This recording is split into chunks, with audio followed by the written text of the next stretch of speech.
Hugh, can you talk about the challenges of doing this, like biopic about a politician, Gary? Um, well, playing someone like Gary Hart, he's often described as the great president America never had, and a very enigmatic, mysterious kind of character who was very private.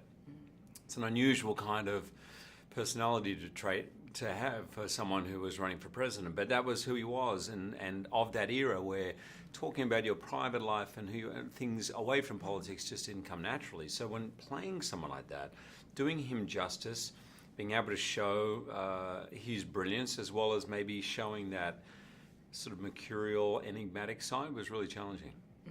And Donna Rice, what happened to her? I mean, did she move on or? I didn't speak to Donna about this in the end. I just didn't think she would want to be inundated with phone calls from people. I know she saw the movie. She was the first person to see the movie, actually. And I think she found it, she was very relieved by it, I think, and for people to understand her side of the story. And what did you get from it? What did you learn about politicians and the media? And did you see any similarity about entertainers and the media too? Well, I think it's a really interesting thing. It was part of history, political history, that I really knew nothing about. I'm Australian. I didn't know much about it.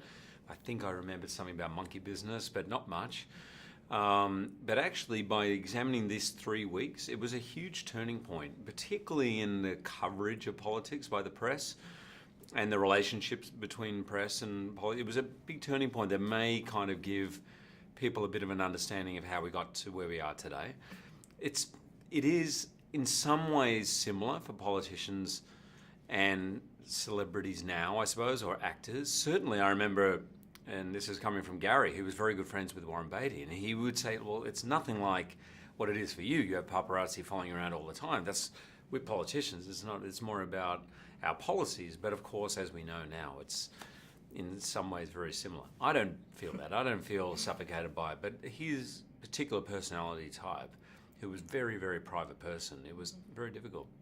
What else did you learn about Gary Hart that surprised you? Well, he's an incredibly warm man. Everyone talks about his intelligence, and on both sides of the floor. By the way, he was a pallbearer at John McCain's funeral a couple of weeks ago.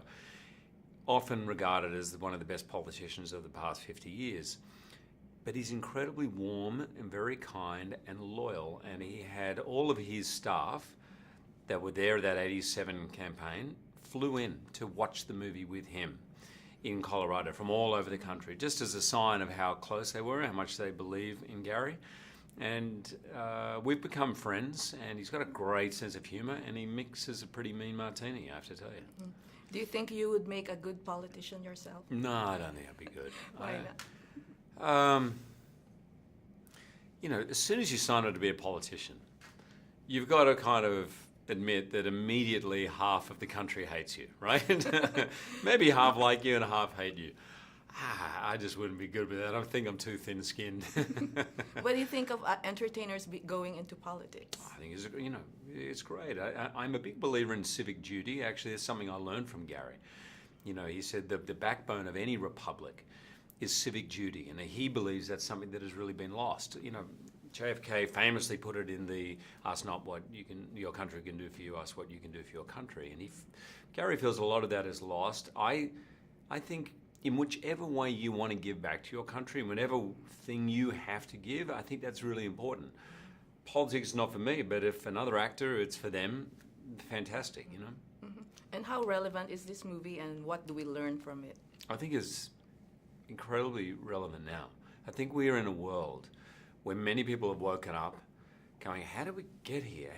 How do we get to this situation? In so many different ways, it feels somehow broken, the system, and I'm not just talking about America, I'm talking all over the world. There's a feeling of things being broken, and this is seemingly a blip in history back in 1987, but actually I think it does illuminate somehow that was a turning point that could have got us to today. And what do you think we would learn from this experience? What did I learn? What would we learn from this experience? The movie really asks you as the audience to choose for yourself what is important in your leaders. What flaws will you accept in your leaders, and what flaws won't you accept? My character has a great line. He said, in public life, some things are interesting, but that doesn't necessarily mean they're important. The movie is constantly asking, even from the way it's shot, what is important to you? Very nice. Thank you. My pleasure. Thank you very much. Thanks. Thank you. Good to see you.